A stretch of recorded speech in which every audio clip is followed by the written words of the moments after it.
Okay, everyone, we're going to get started. It is 2 p.m. here in Sydney, and we are incredibly excited to be kicking off this fantastic, the final of our trail tutorials that's all about learning to style and shop secondhand. Just before we kick things off, I'm just going to give you a little bit of background about the session today. And of course, I'd also like to begin by acknowledging the traditional custodians of the land on which we meet today. For me in Sydney, that's the Gadigal people of the Eora Nation. We'd like to pay our respects to the elders past, present and emerging. This always was, always will be Aboriginal land. So for those of you that don't know me, I'm Barbara. I'm the General Manager at Garrettsdale Trail. And to be honest, it's quite an intimidating role I've got today, hosting and chairing this panel of some of the most stylish ladies from all across Australia. It was an incredibly difficult day to pick out an outfit. And I have but, hopefully at the end of this session, I'll have some more tips and I'll be less intimidated to be featuring alongside you ladies in the future. So for those of you that don't know Garrettsdale Trail, so the event today is a trail tutorial. It's one of a series of events we've been running in the lead up to our big weekend of Garrettsdale that this year is happening all around Australia on the 21st and 22nd of November. So this time, in exactly 2 weeks, you can be out in your neighbourhoods enjoying over 15,000 Garrettsdales that will happen on the one weekend. And today, I guess, is a good time to get some inspiration and some tips that mean when you hit the trail, if you hit the trail with us in 2 weeks' time, you'll be the professional shopper out there rooting out the best bargains. So today's event's been made possible thanks to some great support we've had from our amazing partners. So we just wanted to say a quick and very big thank you to the state government in New South Wales and in WA for their support, and of course to your local council. Garrettsdale Trail is very, very much made possible thanks to the support of local councils all across Australia. So a big thank you to all of you for making today possible. So let's now get down to the really, really exciting bit of introducing you to the incredibly stylish, incredibly fabulous, amazing ladies you're going to be learning from today. I have had the enormous pleasure of spending time with these three ladies this week, doing a quick rehearsal for today. And even in that rehearsal, I learned so much. So I know that you're going to get so much from this session and learn so much about how to style your clothes, but also how to find the best things you possibly can when you're out op shopping or hitting the secondhand stores. So I will refer to my notes because these ladies are exceptional and I don't want to miss anything. So we've got Hannah Close, who is never ever pay retail. She has been op shopping since birth. She's also been on the Garrettsdale Trail for probably upwards of 6 years. Definitely. Yeah, and if you haven't been there already, we really recommend popping to her website, which is nevereverpayretail.com.au, where you'll find an amazing op shop finder for the whole country, and you'll get some great tips from Hannah's adventures out in op shopping land. So Hannah lives by the mantra, buy nothing new, except of course for underwear, and 99% of her wardrobe is pre-loved. Then we have Natalie Shahata with us, the founder and editor of Tommy Magazine, which is the destination for creative women with a conscience. Natalie is also the national eco-stylist for Save the Children op shops around Australia. And she's been a fashion stylist for over 11 years. She founded Tommy Magazine with the intention to change the way we consume and interpret fashion by educating and bringing awareness to how our clothes are made and what actually happens behind the scenes, both in the manufacturing of clothing and in the advertising of them. And Natalie's in Sydney, so we've really got a great spread of people all across Australia. So we've got Hannah beaming in from Queensland, Natalie from Sydney, and then we've got Janelle with us from Perth in WA. Janelle is the founder and editor of Inspiring Wit, which is a travel blog that inspires modern women to save time with tips on style and how to get more mileage out of your closet. It was founded in 2018. And Janelle also, something not to miss about Janelle are the fantastic styling videos she shares on her Instagram TV, not to be missed. I know Hannah's a big fan. Love them. So we really We really recommend checking her out on Instagram and seeing those fantastic styling videos she has there. So during today's session, you'll obviously be able to see and hear from our speakers. They'd love to hear your questions. We've got some great questions we've received from you before today, which we're going to cover to kick things off. But we really encourage you to also take some time to send us your questions in the chat, and we'll do all we can to get those answered for you. So we're going to structure this kind of in 3 parts. We're going to kick off by learning a little bit more about the panelists with us today. Then we're going to go into some more practical tips around shopping secondhand, leading into some seriously game-changing styling tips with these amazing 3 ladies. So enough of me rabbiting on. Let's get to the really important, juicy stuff. Let's kick off with your outfits. Let's go, Hannah, you first. What are you wearing today? Where did it come from? I chose something, I went with big sleeve game. So this is one of my favorite dresses. Always feel fun in it. It was $10 at Vinnie's. This is a DIY coin necklace that I made from a garage sale. So it was off a charm bracelet, this coin. And so the bracelet cost me like $1. And I've got my favorite boots on today, which I'll try and show you. Here's the dress. Hopefully I didn't flash it. And there's my shoes. Where were the shoes from, Hannah? These were from Vinnie's also, and they were on my op shop wish list, for about, 2 years. I always saw the white boots and everyone, and I was like, I need them. And I've been waiting patiently, and I finally found them. So good. And Janelle, what about you? What are you wearing today? I have a blazer that I got at a garage sale years and years ago. It's actually falling apart. I love it so much. And then I've got a thrifted belt as well. And I'm just wearing Redone jeans, which is one of those companies that gets vintage jeans and remakes them for modern styles. Wow. So a bit of a mixture. Yeah, cool. Oh, and I have some boots, but because it's Zoom, I didn't bother putting them on. So these are vintage boots that I bought like 12 or 13 years ago, and I love them to death. They're so beautiful. They're really cool. And Nat, we're gagging on hearing what your outfit is today too, and we're. Yeah. So I'm wearing a vintage Diana Fries dress. So kind of, quite 80s. It's got a lot of volume and a lot of sleeve and a lot of frill and sequins. It's a maxi dress. It's quite amazing to wear. It's quite a statement piece.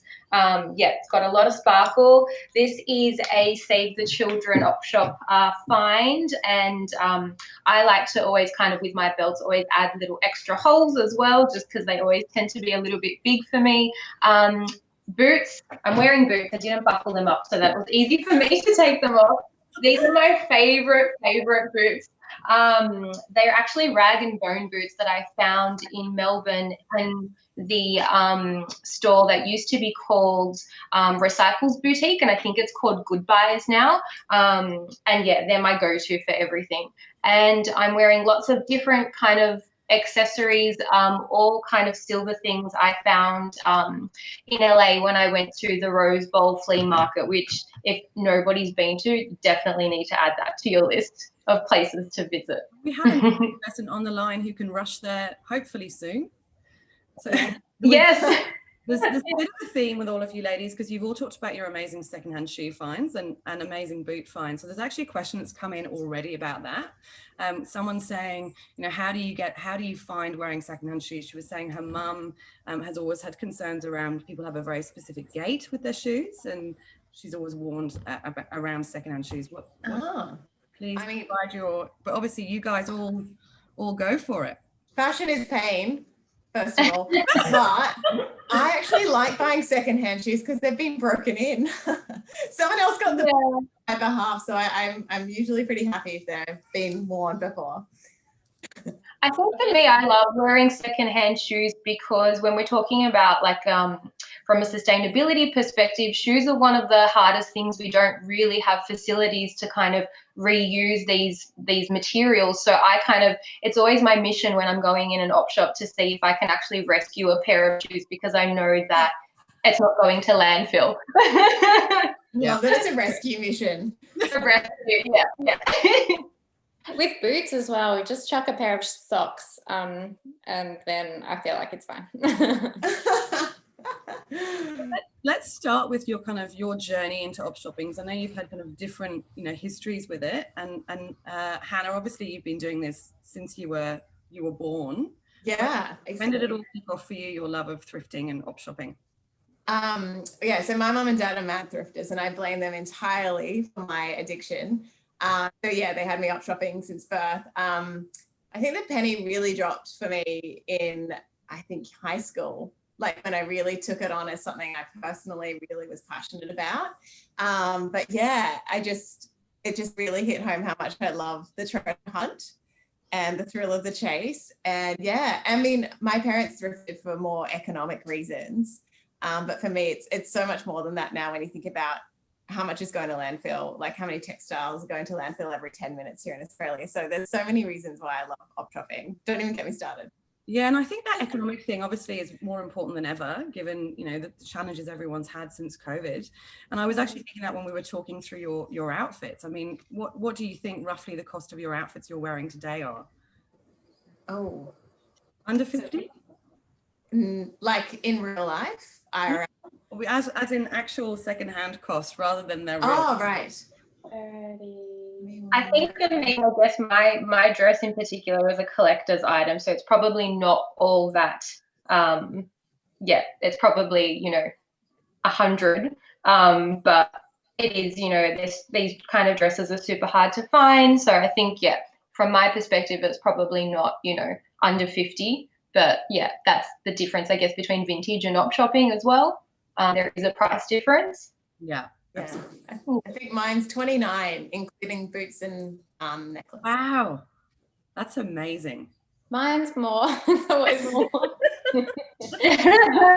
I am wearing vintage, but recut new jeans, which I did buy on sale, but they're still quite pricey. But I think everything would still be, considering the sale price I got, I think it's still about $120 for everything. Yeah, it's still pretty good. Not too bad, but I think those jeans do go for more at full retail. So and the pieces you're wearing are very versatile, so you'll get more bang for your buck in different ways. So yeah. And I think it's the same as these are rag and bone boots, which I guess retail they'd be super quite high up there, but they're literally the boots that I wear to every kind of event. I get so much wear out of them. So if you're looking at cost per wear, it's really quite low. Yeah. Absolutely. So this is actually quite a good segue into Janelle. You had a bit of an epiphany in 2018, right? There was a big change for you in the way you manage your wardrobe. Tell us a bit about what happened when you halved your wardrobe. So I've been a fashion blogger for 10 years. Yeah, and I am very, very, very lucky that I get sent samples and things from designers to try and to wear and to feature. And I am very, very lucky, first of all, to have that opportunity. And I'm not always saying yes, I'm very picky about it, but 80% of the time the things don't actually fit, which is so bad. And so I photograph them and I love them, but half the time they just end up in the wardrobe and I don't wear them again. So we had a big sale with a bunch of other fashion bloggers or influencers in 2018 as a part of Garage Sale Trail. And I literally managed to sell half of my wardrobe. There was so much left, nothing came back to my apartment. Everything that we didn't sell went to a local women's shelter, and I made a couple $1,000. It was so, so good to just have that fresh start. Yeah, amazing. And Nat, for you, what's your kind of big motivation for why thrifting and secondhand is something you care about and are so passionate about? Yeah, I think for me, kind of similar to what Hannah was saying, I started thrifting from a very young age because for accessibility. So I guess, my family, we're not, we were quite low socioeconomic status. And so I guess for me, that's always been the driver for op shopping, because it is for communities that are sometimes more vulnerable and, need to have those accessible price points. So for me, a lot of my work that I do and why I'm passionate about op shopping and thrifting is definitely because it is an accessible way to still look amazing and have dignity and have this, kind of self-expression and your own individual style, but you're able to have access to certain pieces. And I guess that's evolved and changed along my journey as well.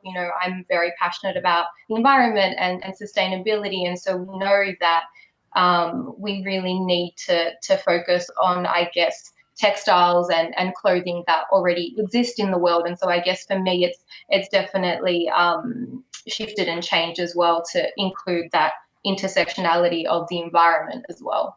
Yeah, and there's some super scary stats out there, aren't there? The Ellen MacArthur Foundation's done some great work around the amount of textiles going to landfill, and there's a shocking statistic about per second there's a garbage truck worth of textiles going to landfill. It's a huge problem. Yeah, it's hard to fathom sometimes. I think just the sheer enormity of all those clothes just getting dumped. It's just crazy. Yeah. And the sheer enormity of the production of them, the millions of items of new clothes that are made every year. Such a waste. Where, many more than there are actual human beings on the planet. Right, that's exactly right. So I guess we're 7 billion people on the planet, and we're actually, we're actually manufacturing 100 billion pieces per year. So, that is astronomical. Yeah. Yeah, so it's all about extending the life of your stuff and making it live on to do good for as long as it can. On which note, let's jump into some of the practical stuff, because there's lots of stuff beginning to come through in the chat. So I know that they're keen to hear some practical tips. So we're going to start, the way we're going to structure today is we're going to speak particularly to start with about some shopping tips and thrifting tips, and then we're going to get more into sort of a more styling space and talk about and really kind of get some great information about ways you can style your clothes. So let's start with you, Hannah, as the op shop queen. About what are your top tips for op shopping? Because it can be really overwhelming when you step into a Vinnie's or a Red Cross and you're overwhelmed with what's in there. It can be. It definitely can be. Like, I have friends who are just like, I can't deal with all the clothes just smashed into this tiny space. It just overwhelms me. The rummaging is exhausting and that sort of thing. There are op shops out there that are more of a boutique. They have curated stock that's color blocked. It makes it very easy to peruse. So if you're entry level and you just want to dip your toe in the water, that's probably a good place to start. I know Salvos do have boutiques and you can look them up on their website. Vinnie's has some really beautifully curated stores as well. And so does Lifeline. So if you're really just entry level, that's a good place to start. But my biggest, there's so many tips. Where do I start? But game plan is huge. So I actually scroll Instagram quite vigorously. I'm always like, especially looking at Janelle at Inspiring Wit, because she has some great outfits. And what I do is I just hit saved a lot of your looks. And I'm like, I reckon I could get that stuff at the op shop and put that look together with secondhand garments. So that's something I do. I also flick fashion magazines just to get a sense of what's on trend. And just get some inspiration, basically. And so when you go into that store, I also put a wish list in my phone, so I stay on track as well. So I'm like, okay, I'm looking for these key pieces, and I'll navigate to those racks first. But I shop every rack, having said that. So I'll shop the kids rack, the men's rack, the plus size section, because vintage sizes, as you probably know, Nat, it's a size 16 vintage is more like an 8 to 10 these days, because sizes have just changed so much over the years. So it is definitely worth shopping every rack. Another hot tip, which I haven't actually mentioned very much, is the one where you go straight to the change room area, and they usually have a rack where people have tried stuff on and just pop it back to be put away. So it's actually gone and found some op shop gold for you and just collated it for you. So it's a good place to start. Someone might have tried stuff on, it didn't fit them, might fit you. And it's, someone's done the legwork for you. So that one's a bit of a hot tip. But yeah, I also try on everything. Sizes are so misleading. And so even if it's a 16 or if it's an 8, I'll give it a shot. What's the worst that can happen? And also it's about the outfit as well. So what you're wearing on the day. If you're wearing jeans or a button-up shirt, it's going to make you less motivated to try stuff on. So I always try and go on a slip dress or a skirt with an elastic waistband. So you just pull stuff on underneath, because a lot of op shops, their fitting rooms are actually closed because of COVID. So you have to try stuff on just in the store. So often we'll just throw things on over the top or underneath the dress just to get a sense of whether it fits or not. So that's really important. They're just some of my tips. You are really turning op shopping into an Olympic sport. It is. It's my cardio. It is. So you said there about shopping every rack. I know, Janelle, from looking at your IGTV, you're so amazing at taking particularly menswear and turning it into something that looks super, super glamorous. Can you tell us a bit about that? Well, I think maybe it's because of my love of oversized things, but a lot of the time men's shirts and jackets and outerwear and knitwear, they're that perfectly oversized shape and cut, and then often they're made of really nice natural fibers as well. Especially there was like a period where a lot of secondhand shops, there was just so much polyester, and then you'd go to the men's section and you'd be able to find these beautiful cotton or wool pieces that were lovely. So I just never overlook the men's section. Like, belt it, like layer it up, put it on as like a light jacket layer over a dress or jeans or something. I love that look. I just love that tip. And actually, just for we've got some great pictures from the ladies to share with you towards the end of the presentation today, where we'll start to show you some of these examples of amazing ways Janelle, Nat and Hannah find to style actually quite unexpected things in their wardrobe. It's really amazing. And you also talked, Hannah, there a little bit about shopping to a list. And, how do we make sure, this is a great one, I think, for you, Nat, how do you make sure that you don't, my big problem with op shopping is I love it so much, is that if it's, if it's a frock, if it's 60s or 70s or 50s even, I want it. And now that's all I have in my wardrobe. I really don't need any more 60s mini dresses. How do you avoid rash purchases of things you really don't need when you're out there op shopping?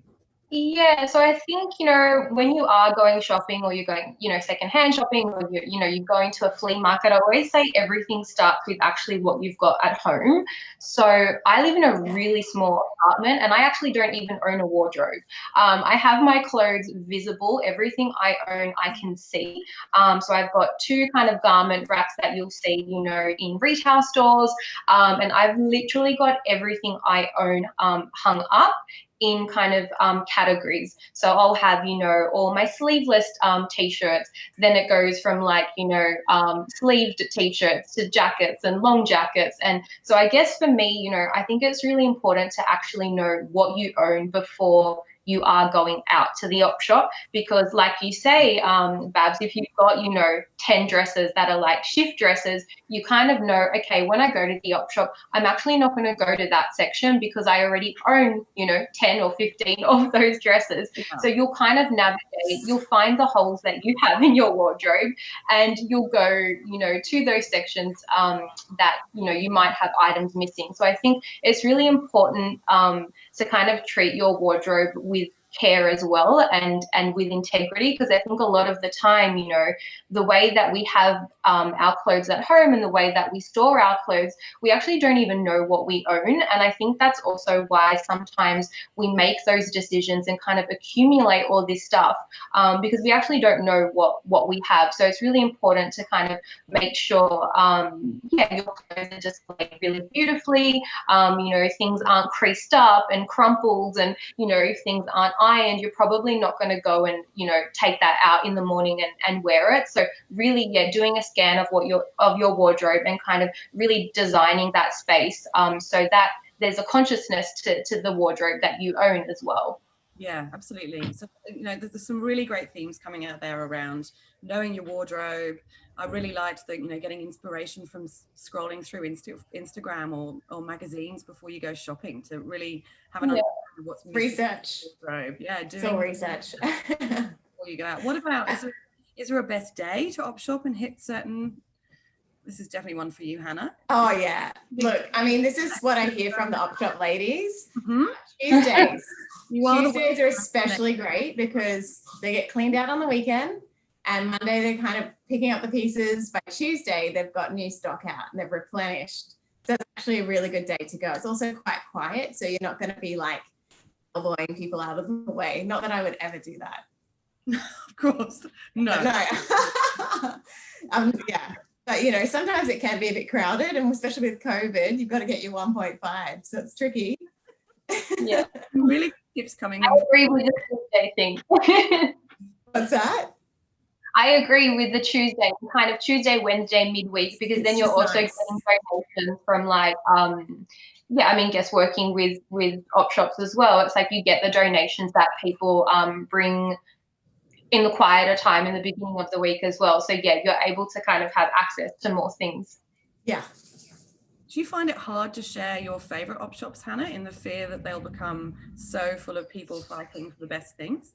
No, I'm just a big mouth, so I like sharing with people the good places to op shop because I just want people to experience the joy of it and have a good experience. So yeah, I'm quite forthcoming. If anyone ever DMs me, I'm always like, yes, definitely these ones, because I mean, they're always going to get more stock. We're never going to run out of clothes when there's how many garments being produced per year? Well, that's right. 100%. Yeah, it's ridiculous. We'll be fine. Yeah, we'll be totally fine. There's some really good tips coming through on the chat as well. So if anyone wants to share their own tips, so there's a few popping up around not forgetting your reusable shopping bag. There's yes, definitely. Very sensibly talking about actually bring a trolley on wheels. I mean, absolutely. I use my pram. Yeah. Especially if you're going to big flea markets and things as well, definitely take a trolley. Yeah. I learned that going to the Rose Bowl at 4 a.m.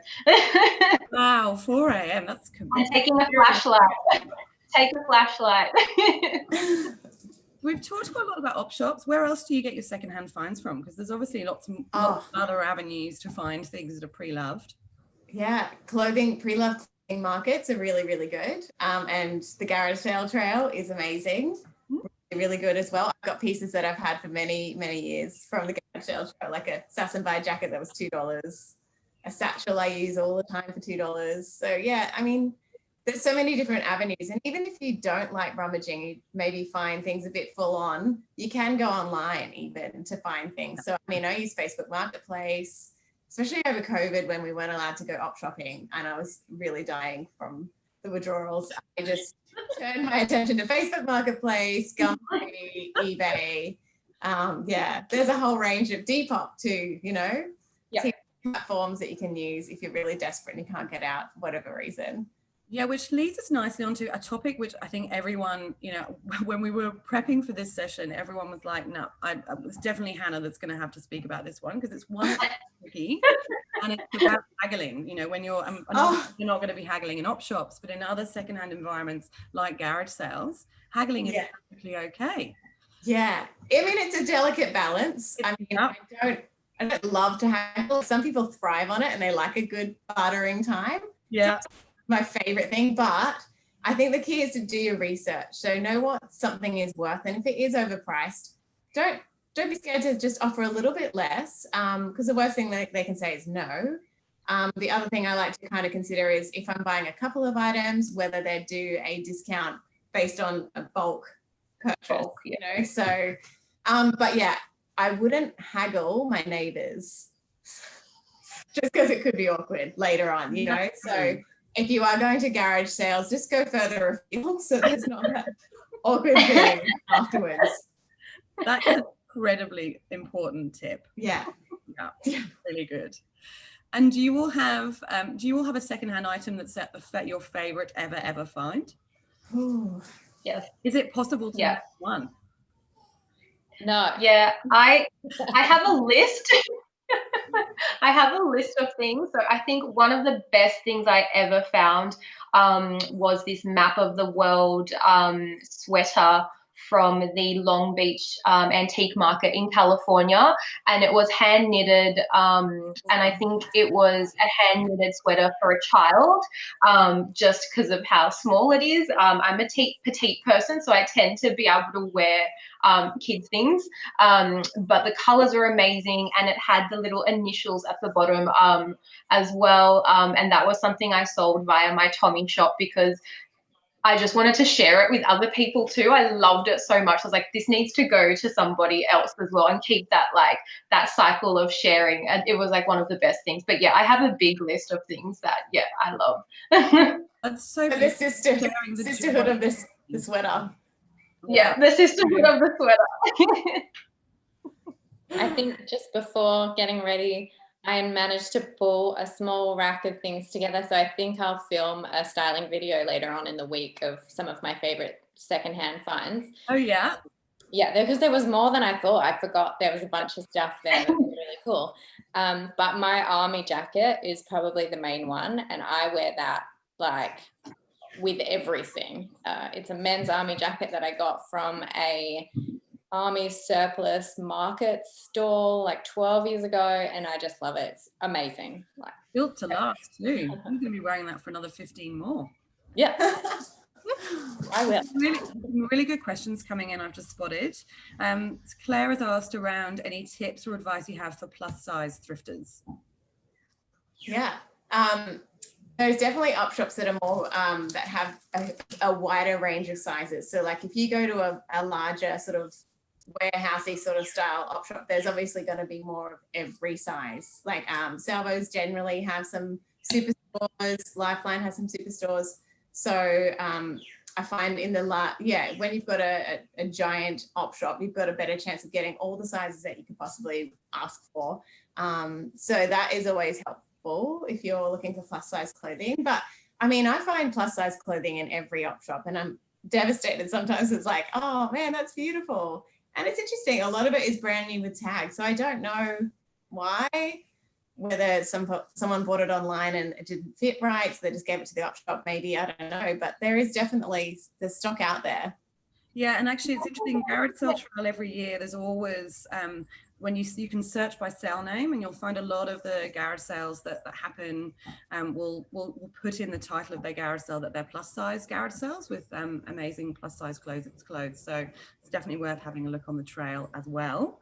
Another question's come in, and it's a really good one, about how do you deal with the smell of secondhand clothes? How do you tackle that if you find something you love and you get it home and it's really hard to get that slightly musty smell out of it? Do you want to go, Nat? Yeah, I mean, depending on what it is, and I guess the nature of the fiber, okay, this is going to sound so bizarre, but I'm just going to say it anyway. A lot of my vintage things, because they are quite, they're different fibers and they've got kind of different textures and materials. I don't wash a lot of my vintage. I literally just air it out because the sun is so amazing at kind of killing bacteria and odors and things like that. So I guess it's just really important to understand what the composition is before you're going and, trying to wash it and using harsh chemicals. But yeah, I mean, there's nothing that a good wash can't kind of get out. What about you, Hannah? What do you think? Oh, I definitely think what you said about airing in the sun is one of the best ways. I also use, I don't know, this is answering another question, but I hand wash pretty much all my clothes. I'm like back in the 50s, but I feel like because they've already had a life, I want to extend their life. I'm sure I'm taking care of them like a good little friend. So I use a gentle hand washing soap, just like eucalyptus. So I feel like that kills a lot of the odor as well. Do a gentle spin cycle to get the water off, and then hang them out. Yeah.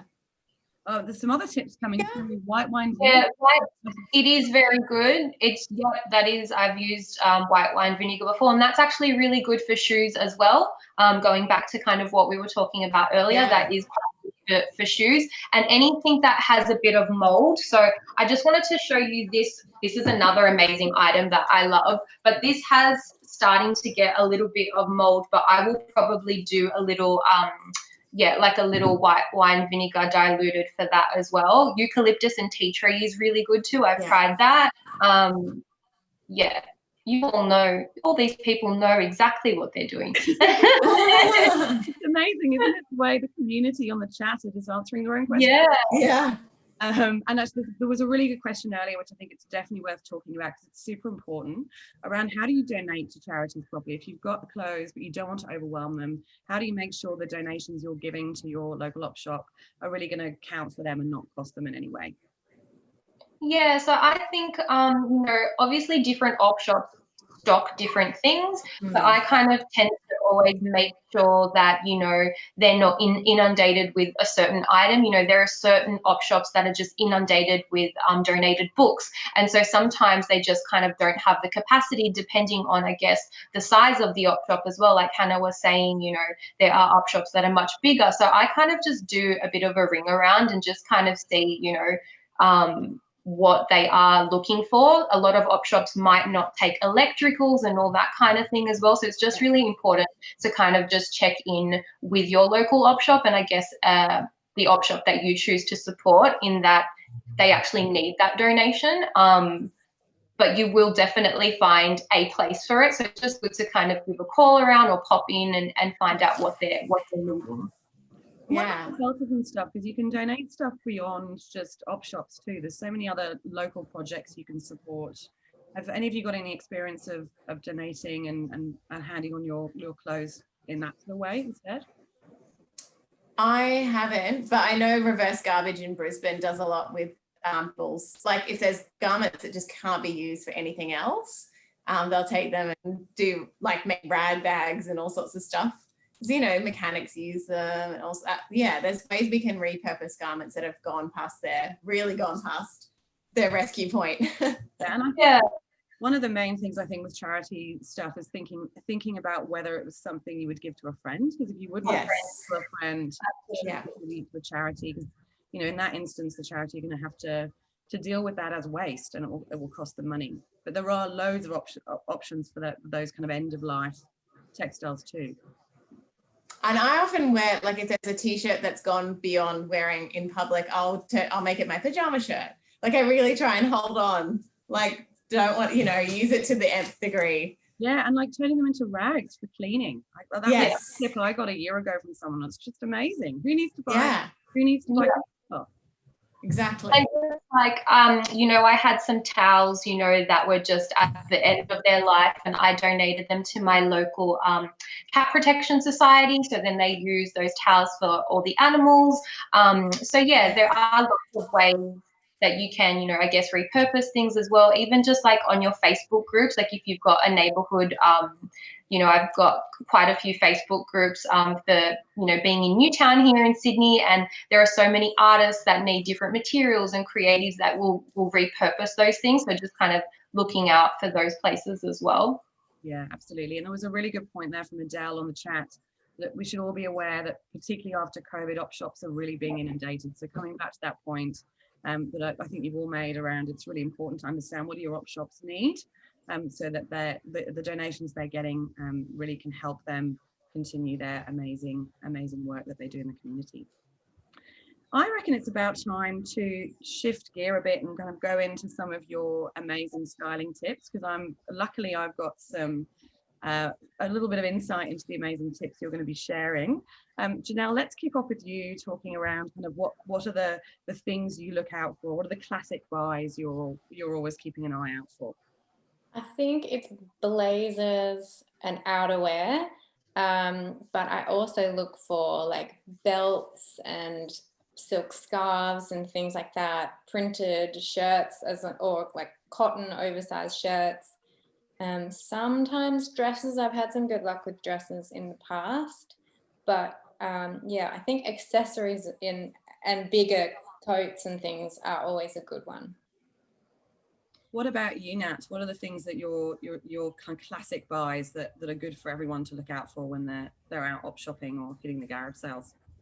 Yeah, so I think, you know, those kind of staple pieces. I mean, I'm somebody that personally wears quite a lot of color and quite a lot of print and pattern. But I think if you are, you know, somebody that is, you know, starting on the secondhand and pre-love journey, looking for those pieces that you know you're actually going to wear. So making sure that, you know, you're on the lookout for like a staple good t-shirt or staple blazer, something that's, you know, fun and functional as well.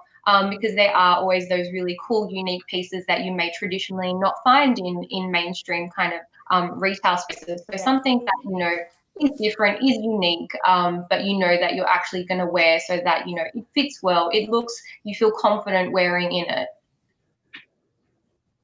Yeah. And let's talk a little bit about actually your existing wardrobe, because some of the themes that keep coming up are around really knowing your wardrobe. Have you got, as a stylist, I know you've got some amazing tips for us around, you know, how you can use certain items in lots of different ways that most of us, including myself, would never have thought of. And Hannah, I'm looking at you right now because I know there's a particularly great example that I saw on your IGTV recently. Which is now the item that I'm now definitely putting on my option. It's just I follow the rule of 3, which I don't know if you follow Steal My Style. Sally Steele is a stylist, and she has a rule of 3. She's basically said, try to find a way to wear that piece of like every garment in your wardrobe. Try and find 3 different ways to wear that piece, and to make sure that you really do use your garments and wear them more regularly. So one of my favorites is just turning a slip dress into a top by tucking it into a skirt, or wearing a jumper or a t-shirt over the top of the slip to turn it into a skirt, or wearing a t-shirt or a shirt underneath the slip dress. Like just all the different accessories you can put into those looks really can change it up, so it's a completely different look entirely. So I think it's key to brainstorm. And Dan, my husband, thinks I'm a bit of a nerd because I'll spend time brainstorming. He's like, really? Like there's clothes everywhere in my room, and I'm like trying things on. Like I just like to brainstorm. I just think it's really important to spend a bit of time and get to know your wardrobe. And there are rules, right? I mean, that's what you blew my mind when you told me this tip about turning a dress into a skirt or a top. Like the idea of putting a skirt over a dress. It blew my mind, but I was like, why would I never have thought of that before? It's just a silly rule that we've been. There are no rules. It's yeah. It's all about creativity. You gotta have fun with your wardrobe. Yeah, absolutely. Nat and Janelle, I'm sure you've got some similarly suitably inspiring tips in the same vein. I think I share a lot on my IGTV now of just how I wear things again and again and again. It's great. And they're all pretty, like my wardrobe is very, I wouldn't say minimal, but it's like versatile, and it's got all of those key essentials. And I suppose I went from having a lot of print and color many, many years ago, and it was really overwhelming for me. So when I would get dressed, I would be late always, and I just didn't know what to do. Nothing went with each other.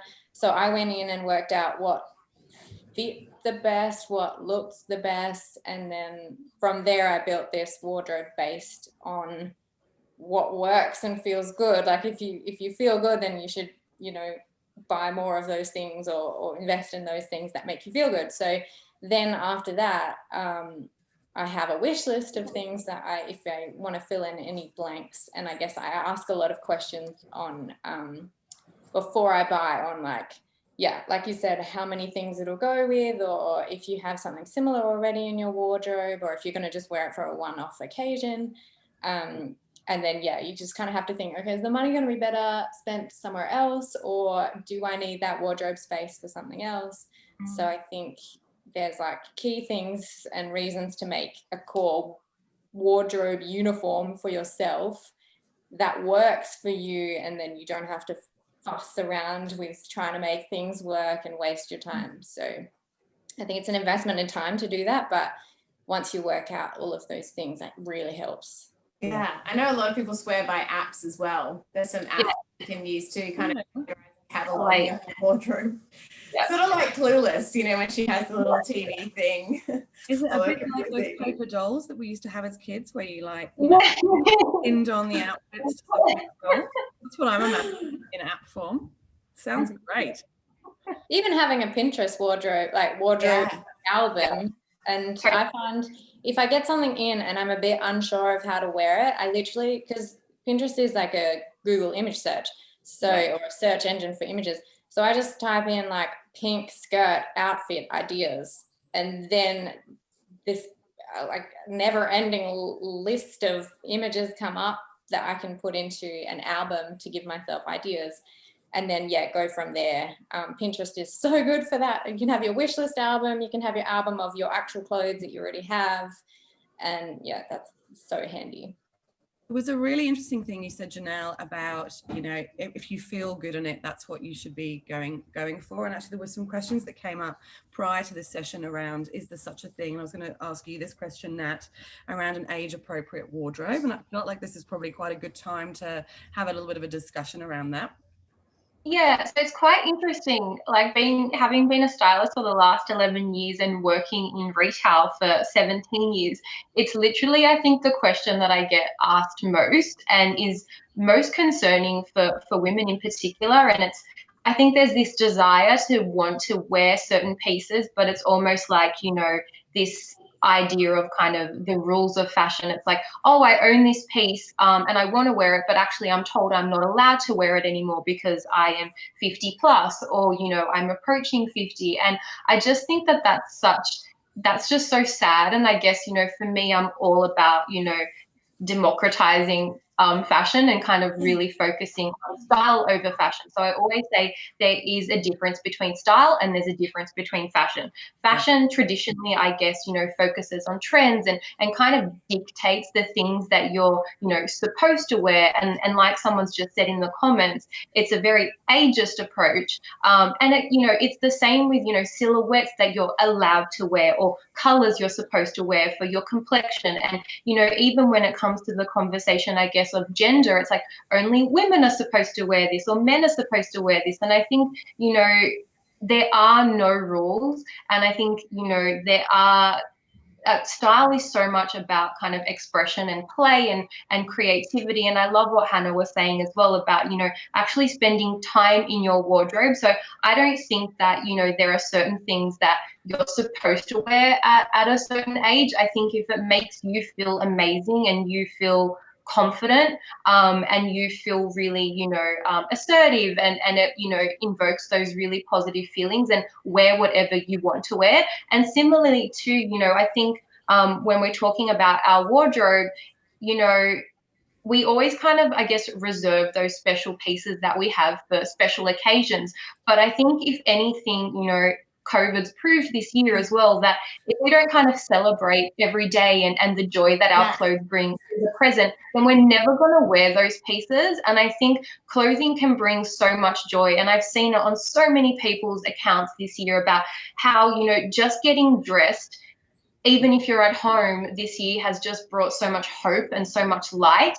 And I think, you know, we don't need to reserve those pieces for special occasions, because actually from a sustainability perspective and a longevity perspective, we're just never going to wear them. So let's just wear them every day, you know, and really like embrace that and kind of just, yeah, take control of like what we want to wear.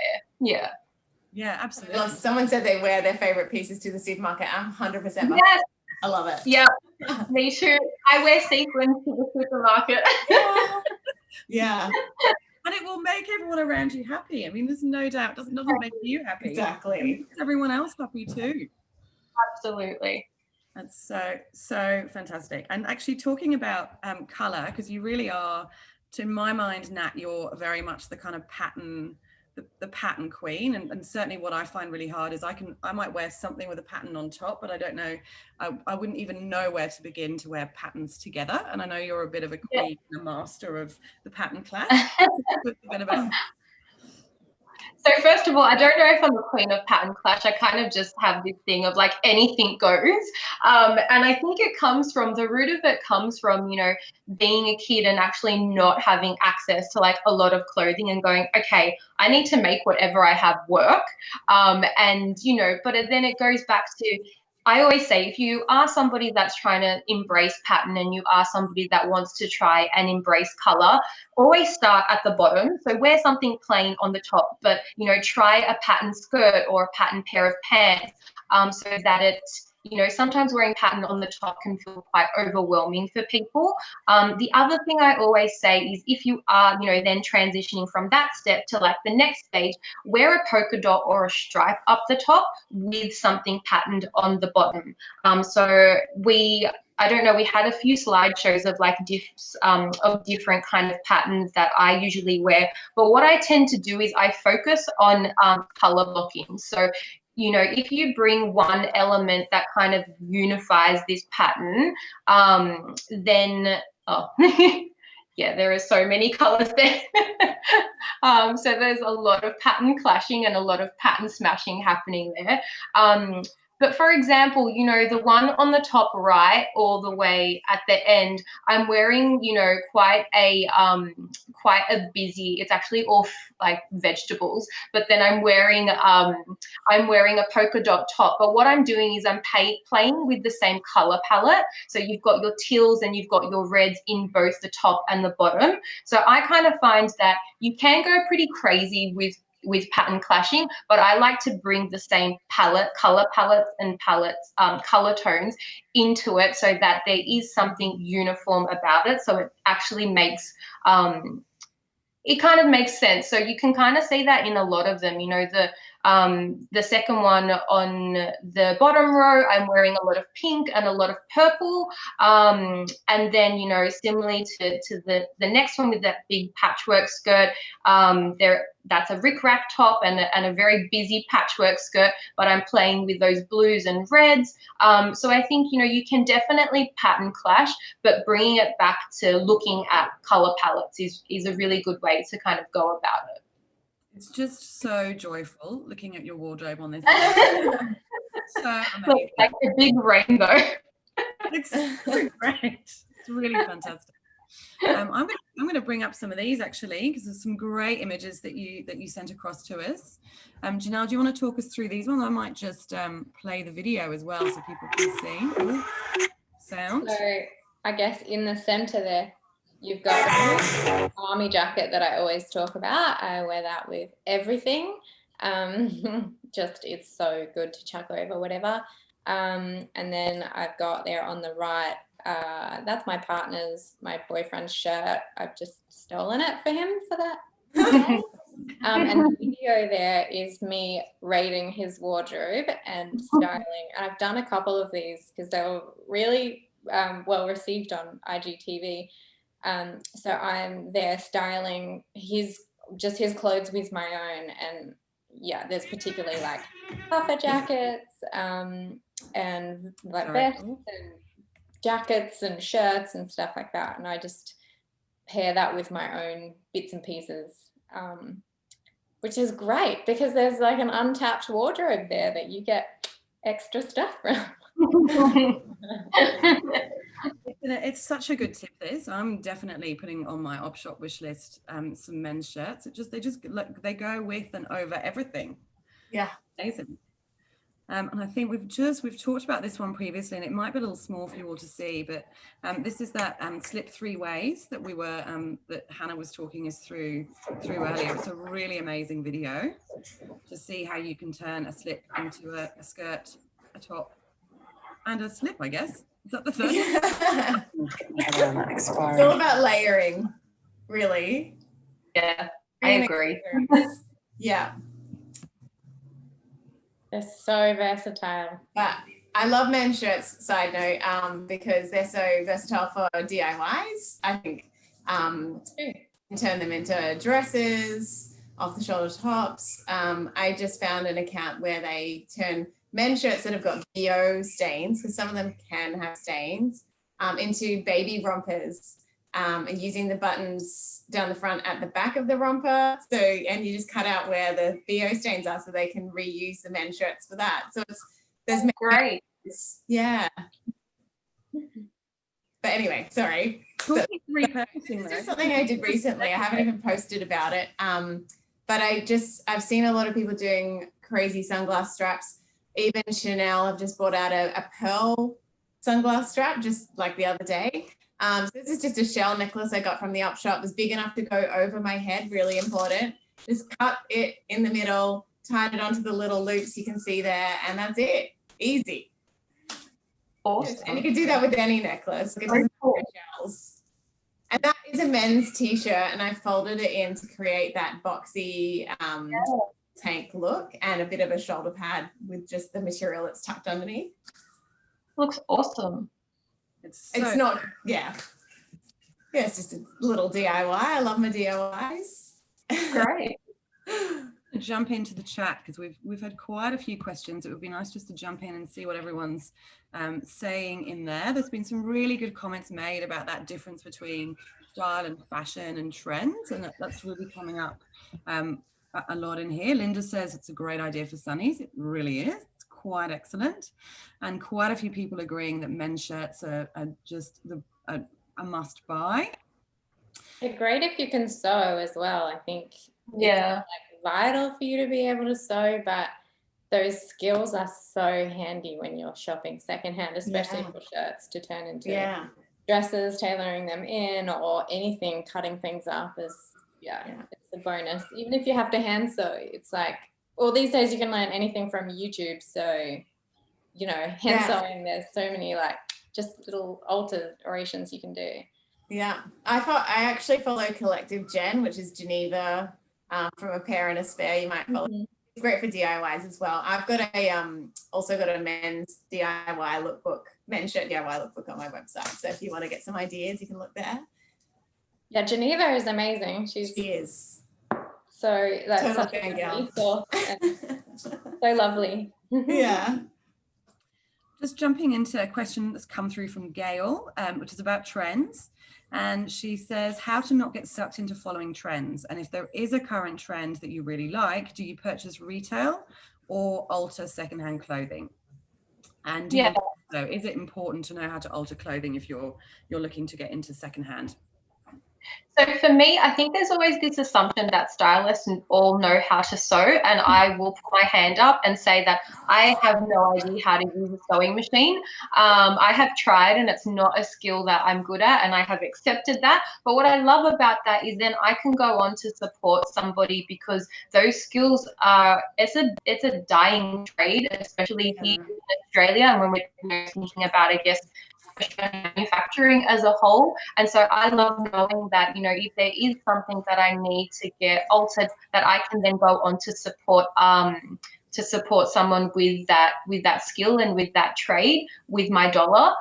So then it kind of keeps that trade alive as well. So that's something to also think about. I just recently bought a vintage shirt from Save the Children, and you know, the seam has completely come off.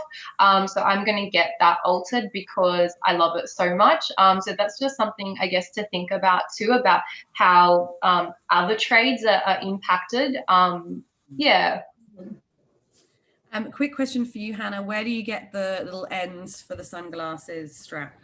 Oh, I just bought them from the chemist. They're like $1. They sell them, they're just black cord, and then you just get the little loops. I'm pretty sure you might be able to buy them at Spotlight as well, or you could buy secondhand sunglass straps. A lot of op shops do sell them as well if you get lucky. But yeah, the chemist is a good place to start. Great. Yeah. And a really good question coming up around what vintage forums are there out there where we can all get online and share vintage tips and tricks and continue to share the love around these tips on an ongoing. Any good forums that you guys are a part of? So we. You go, Nat. Oh, no, go, Hannah. No, go. I'm not a part of any forums. I just follow my girl Rage. She's great for vintage care. If you're looking to like fix a damaged garment, like she's got some great tips on how to get stains out, rust marks, all that sort of stuff. So I highly recommend her. There's the great one I'm a part of as well. There's a great Facebook group called I Like to Op Shop, which has around about 200,000 plus members around Australia. And it's just fabulous because it's people sharing pictures of what they bought and, you know, chiming in from all over Australia to say, oh my goodness, you're looking amazing. And you get all these great tips. And so that can be a great community to join too. It's really, really fantastic. Because I think the best part about op shopping is sharing what you found. And that's why I started Instagram. It's just the joy of what you found. Like, look at this, isn't this amazing? Like, and I just love it when people say, hey, I like your outfit. I'm like, yes, now I can tell them it's thrifted. And even though they didn't ask me where it's from or how much it costs, I tell them. I can't help myself. So I think the community element is definitely what I love as well. Yeah. We're coming towards the end, so please do get your final questions in so we don't miss out on covering those for you.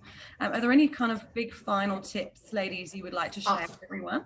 Yeah, I forgot this one. Take a wing woman when you go up shopping, because sometimes you'll be like, oh, I don't know, like you just need a bit of feedback. It's kind of helpful, or someone to enable you. I don't know. I just think, and it's a lot of fun. And I also always try and have coffee before I go, because if I'm Yeah. and I'm coming in with low energy, it just doesn't happen for me. You've got to get your mojo on. You've got to be in the right frame of mind, and you've got to be excited going in. Like, I'm going to find some good stuff, and this is happening. And don't forget the elasticated pants. That's the thing. The easy changing in the change rooms or not, for that matter.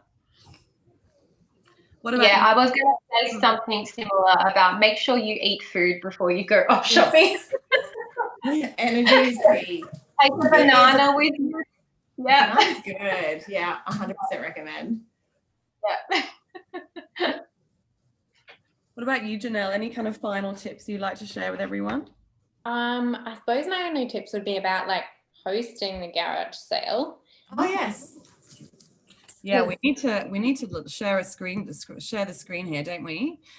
So Janelle organises, she mentioned an amazing garage sale back in 2018 and has another garage sale on the trail this year in Perth. So for those of you in Perth, you definitely need to get yourself down to Janelle's sale.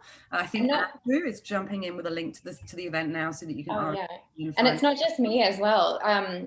There's like 13 stall holders, and they're like the best wardrobes in Perth, and they're all like fashion blogger, influencer girls who I would like to shop from because they have the best clothes. And a lot of it is new as well, where they might have worn it once for a shoot or an event, and you know, circumstances have changed often, and so they've got to like offload and pass the clothes on to someone else who's going to wear it. So it'll be really cool. But my tips would be, if you're hosting a sale, to pre-price everything and make sure everything's labeled so that you don't have to waste time thinking up the price when someone's talking to you at the sale. Instead, you can give them styling tips or sizing tips.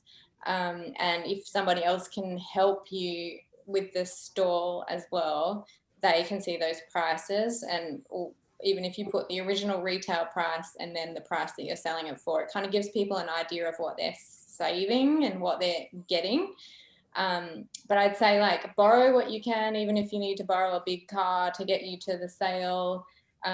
Borrow like clothing rails or tables to set up instead of investing more money, and advertise. Like make sure you share on social media and then get other people to share, and just make sure that you're as organized as you possibly can, because like you can see in that photo there, this was before the previous sale and I was still madly setting up, and there were people starting to come in, and it just got to a point where I was like, that tub's just going to have to go out later because there was just not enough time to get everything out. So the best organized you can be before the sale opens, the better.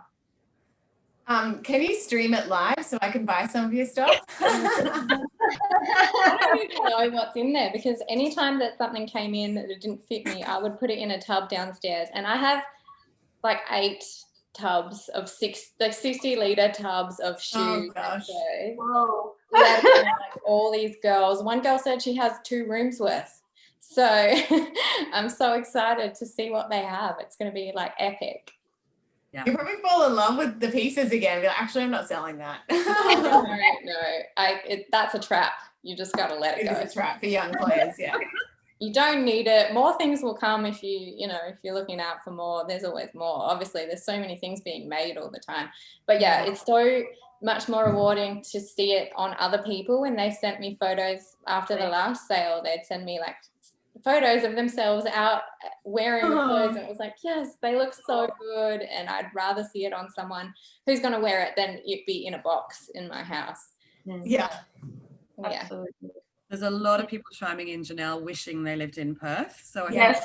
So we're kind of agreeing with Hannah, going, there's got to be a way this can be broadcast. So Even if you put some pieces on Insta stories. Surely.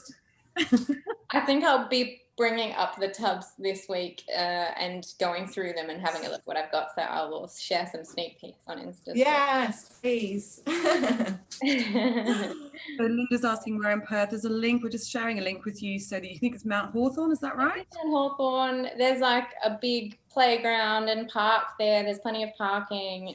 It's just off of Scarborough Beach Road. So there's plenty of space for you to like leave the kids to run around outside and have a picnic, and Dad can watch them or whatever while you're inside. So yeah. And if you're not in Perth, there will be around about 16,000 garage sales happening over Garage Sale Trail weekend. So fear not, there will be some other amazing sales happening near you. And we'll share a link so that you can go to our map. So we have an amazing sales map where you stick in your postcode or your suburb. Use the filters if you're particularly interested in homewares or fashion, and you'll be able to build a trail of the sales you want to visit. Just some final questions. There's quite a few people that have put questions in there about your favorite op shops or best op shops in places like Sydney and Melbourne. Yeah. Can we share your best op shops to kind of round it all off, because that's come up quite a lot in the chat in the last few minutes? Hannah, let's start. I think I've applied to a couple. Oh, yeah, go, Hannah. No, you go, Nat. You live in Sydney. You live there. I think I've applied to a couple of people. So for Sydney op shops, I would definitely recommend the Save the Children op shop in Marrickville, 5 Dock, Red Cross, Newtown, and Vinnie's Newtown is incredible. Yeah, I think they're, in terms of op shops, some of my most favorites. And then, yeah, Swap in Enmore is fantastic. So they're not an op shop, but you can sell off, your you can sell your clothes, and then I think there's one in Brizzy as well. And then, yeah, you can swap it for other pieces or get cash in return, but their pieces are absolutely incredible. So it's one of my favorite places here in Sydney. And U-Turn Recycled Vintage is incredible. There are lots. Feel free to DM me and I can tell you more.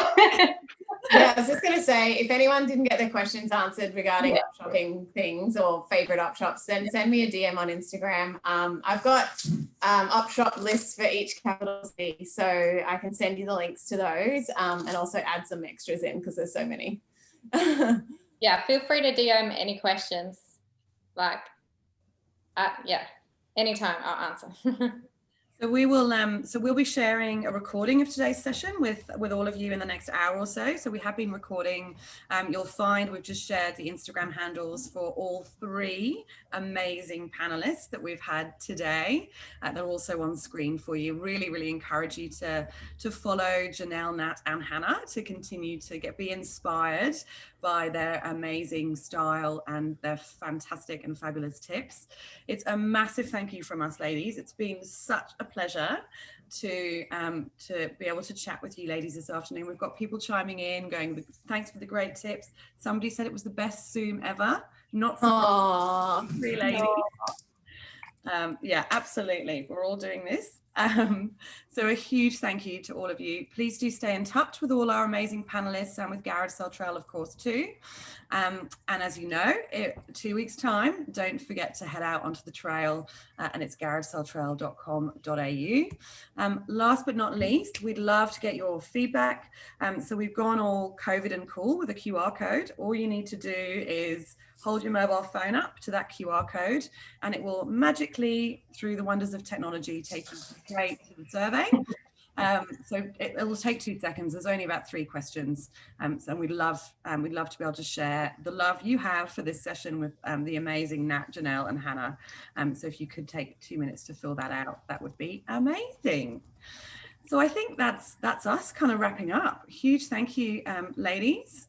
And we'll see you guys on the trail. Yeah, for sure. I can't wait. Thanks so much for having us, Babs. Thank you, everyone. It's been so nice. See you soon. And who did we hang up? Who hangs up?